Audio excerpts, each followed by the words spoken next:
Okay, so this is video number 3, and I was saying that this is the 8 of Wands, and in here we see this kind of missing spots of colors, which it almost it looks like we are watching at frescoes. Some of them have been damaged by time, and between the art style and the color palette it works great. Now here we have the two versions, so the eye with the wand coming down or coming up to it, and the person being stabbed, impaled in the head 8 times, or from her head, because these seems almost like a crown, so they are growing, shooting out from her head.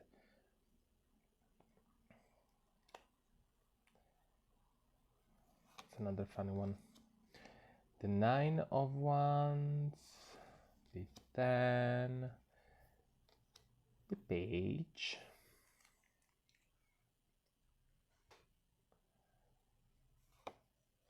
the Knight,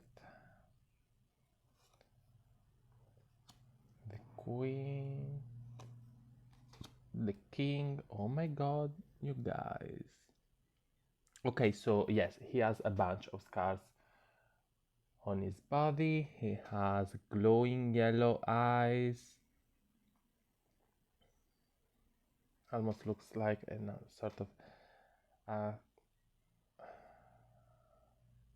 Aztec god. Kind of unnerving to look at, but I really like the artwork anyway. So here we have the added suit of the minors. So these are the vessels which represent the spirit, and this is the ace. And here we have Iamus question quatuor elementorum naturas. It's the phrase in Latin up here. The 2, 3. I need to remember that I have to stay a little bit more in the center. So 3, 4, 5,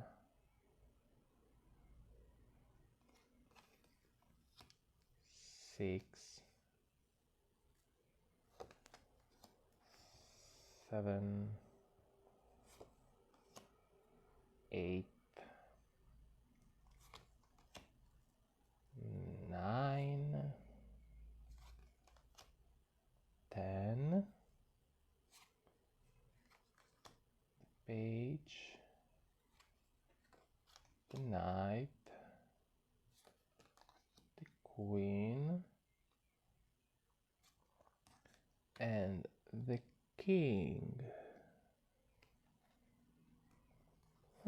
Okay, so here we have the main deck of the second edition of the Terra Volatile Tarot, and I can assume in here we have the expansion deck. Yay! Extra Volatile expansion. Now let's locate the tiny convenient hole here in the plastic wrap to be able to do this.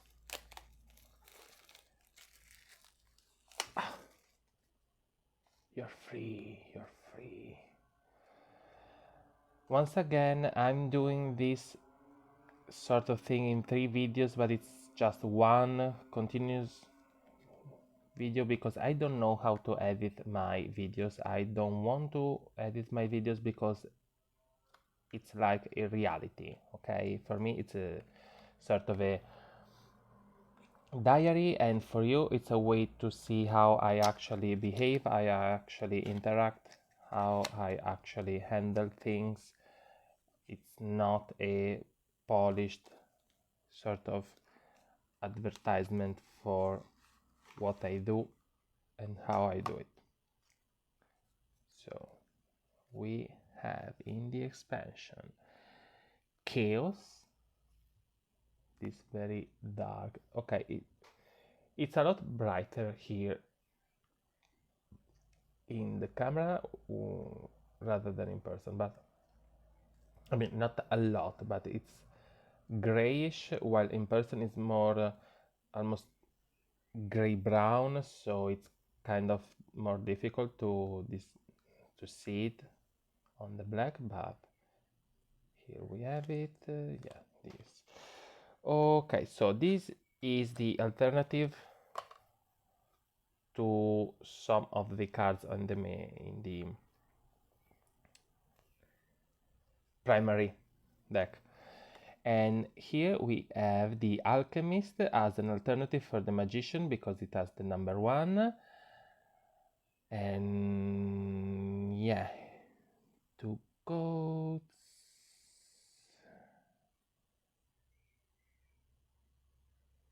White brass. Symbol here in the necklace. I don't know, you guys, about this. I mean, I don't want to say it looks like a kind of drug dealer, but yeah, let's move on. So intuition for the High Priestess, which I like a lot as a depiction. Really like, still very traditional, but it's not a popess, it's a sort of oracle, a sort of mysterious mystical figure, so I like it. Then we have what is, am I doing something? Let's try not mixing them up for now. So okay, this is authority for our emperor, and he's at least half naked. Has mics and he's on a podium. He has guns in his hands. He has a nasty looking scar on his eye, like some kind of warrior secret agent combination of a character. I mean, as an authority figure, yes. Will I use this card? Not sure. So we have Dogma for the Pope, for the Hierophant, and it is creepy. Very creepy. Very creepy. But at the same time,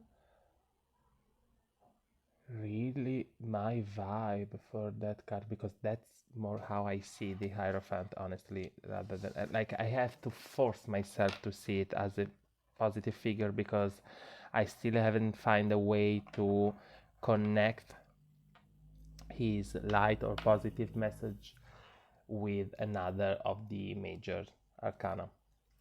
Then we have the Crossroads, so this is an alternative for our lover cards, and we have this character and the path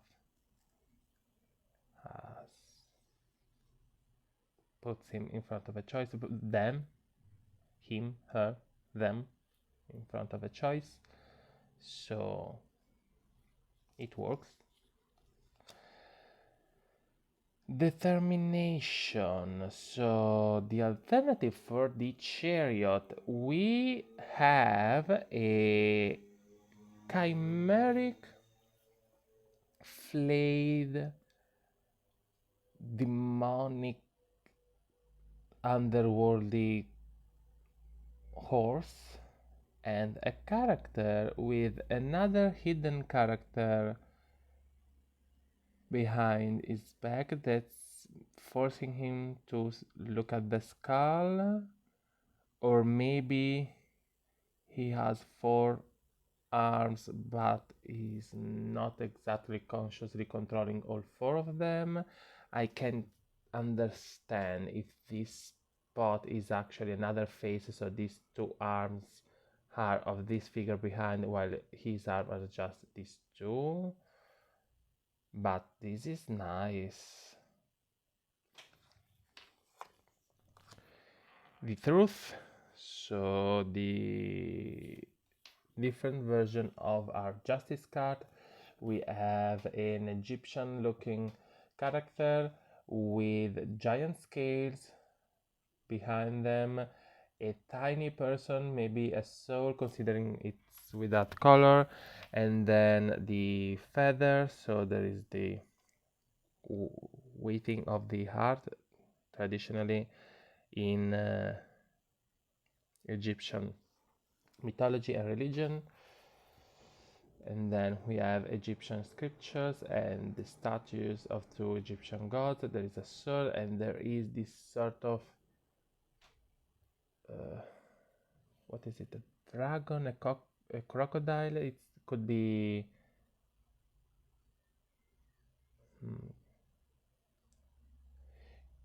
Hermit. So some kind of monster, maybe the one. Oh, there is the heart. Okay, sorry. There is the heart behind the figurine. So we have both. Huh. Nice. And yes, this could be Hermit, the monster that's going to devour your soul / your heart if it's heavier than the feather, and so you failed the test.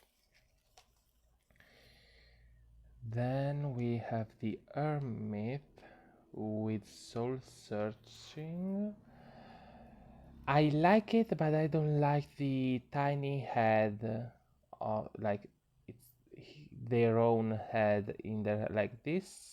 I have to take my time to understand how it makes me feel, but as a whole, I like it a lot. Then we have time as another alternative for our Hermit, and this is kind of a no for me because I see it and I immediately think death and maybe the tower, but not the Hermit. Like, I'm fine with it as a add on to my deck, but I like the difference between justice and the truth. I can see the difference between the high priestess and intuition, or the pope and dogma. I see that, and the hermit or soul searching, I don't. The hermit and soul searching, yes. The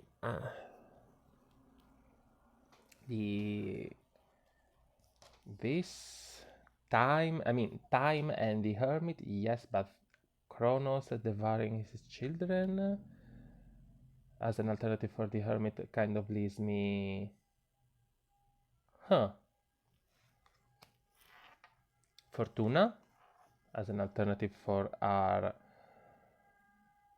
wheel of fortune, and she is moving or maybe following the wheel. She actually has 2.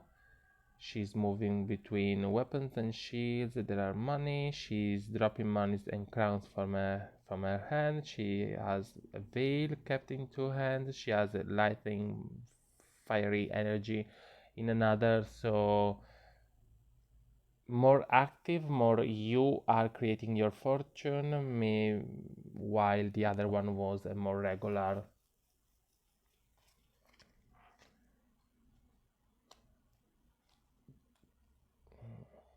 Outsider thing. This is the alternative card for death, the one with the missing M at the beginning. This is the Misery Collector, and some of the inscriptions are related to Hiroshima and Nagasaki, and we see death carrying a child and all sort of desperate people looking up at it, and the elephant. So it's a really powerful card. I assume not a lot of people will choose to use it. Now, for the missing M, I actually think I'm going to use my thingamadoodle, my rubber stamps here. Let me show you if I can manage to get them out without destroying completely this thing. Okay, so this happens when I put too many things in one tiny space. I can do it. Okay. So let's see, where's the capital M? Here it is. It's definitely too big. Okay, yeah. It's too big. That's a bummer.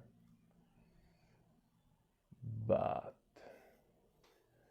can I convince myself that I don't really care if it's too big? Can I?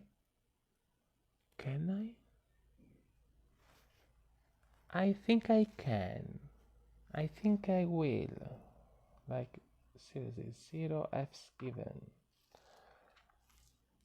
I like this card. I like the title. I find the title, The Misery Collector, extremely powerful. So I'm going to use this card no matter what.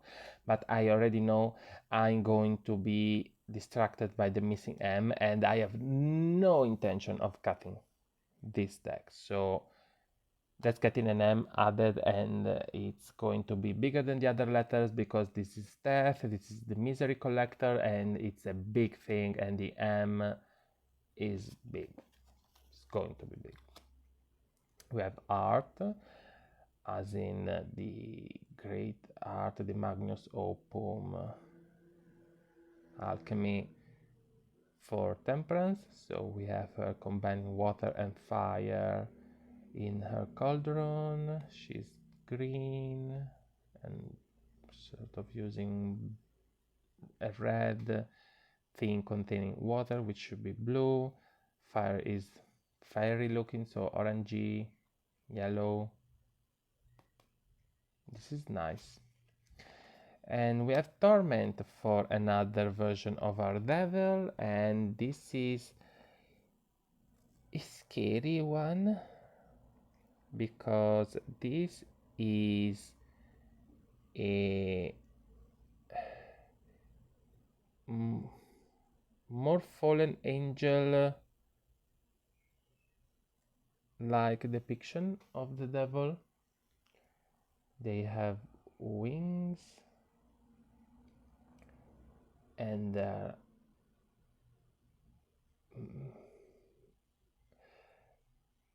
not thin because the legs are not, and the upper arm is not, but they are kind of, there's something wrong with their skin. It's like they have lost too much weight, but at the same time they remain strong limbed, which is weird, and they are chewing on a bone, so there is this sort of hunger and energy and representation here.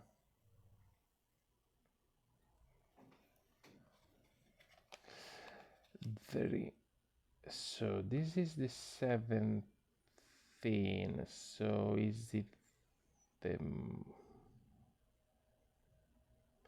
this is the stars. I thought it was the moon at first, and I believe it will work better as the moon rather than the I mean, yeah, if it's fake hope, it could be dreams and nothing else in the stars, but even with the decoration behind and the circle, it reminded me more of the moon rather than the stars, and it's super white. This character is like black and white, so it doesn't look like it belongs with the other characters. but it could be interesting anyway, because it's not a person, it's an idea, it's a dream of a person, so it's not colored. 17. So are you? We had fun with the stuff. 17. The Godsend. This looks like a worried Jesus, which is maybe protecting them, but at the same time burning them alive, because he doesn't realize that pointing the flaming part of the torch at them is not actually going to help them. It could be Prometheus, but it's the face of the character that kind of throws me off a little bit here. Then we have, okay, so this is an 18, so the descent 18, so the moon has this bird-footed, four-armed, blood-drinking creatures, which is could be Lilith. There's a serpent behind and kind of tattooed on her. There are two owls with a skull. She's connected to owls and snakes in her mythologies, and blood drinking, the proto-vampire kind of creatures she belongs to. I think she could also be kind of a Strix, so blood drinking owl, shape shifting witch, pseudo vampire figure. So the fears of the night as a door to the underworld. It's powerful. Not sure if I can use it instead of the moon. I could use it as an add-on to the regular 22 arcana, major arcana, but not as okay. So this is the sun, as in poetry, so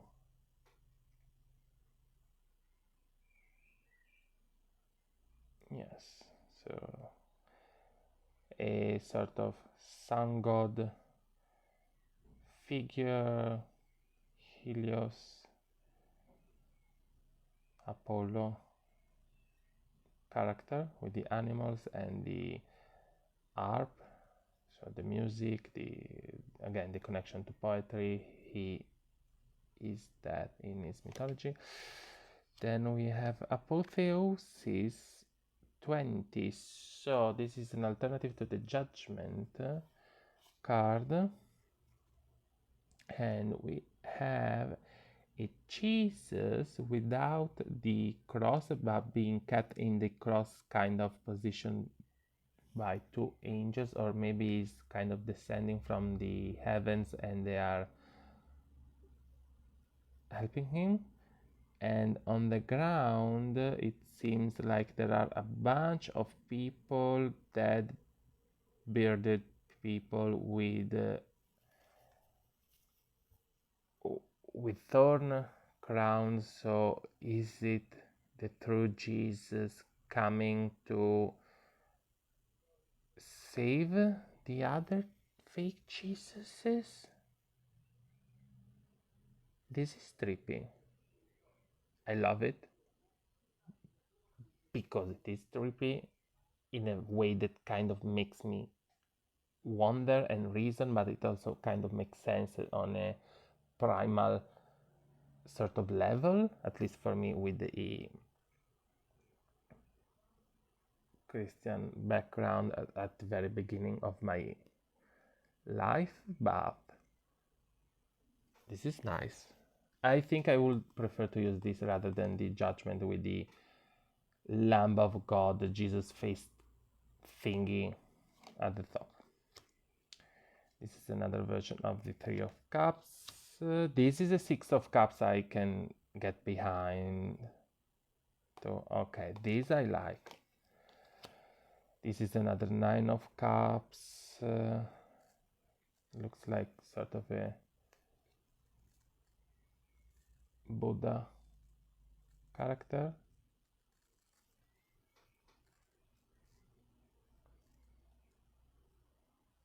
Let's see. Not sure. Princess of, okay, so yes, we have the princesses instead of the pages here for the minor arcana. So we have the Princess of Cups and another version of the Knight. Then we have another version of the Five of Coins, sorry. Another version of the 6 and of the 10. The Princess, another version of the Knight. Another version of the 4 of Swords and of the 5 of Swords. This is cool. Another version of the 7, the Princess, the Knight, the 2 of Wands, another version, which, I mean, I would like it more if I could understand exactly what is he painting, because this part seems almost like the inside of ribs from like a carcass.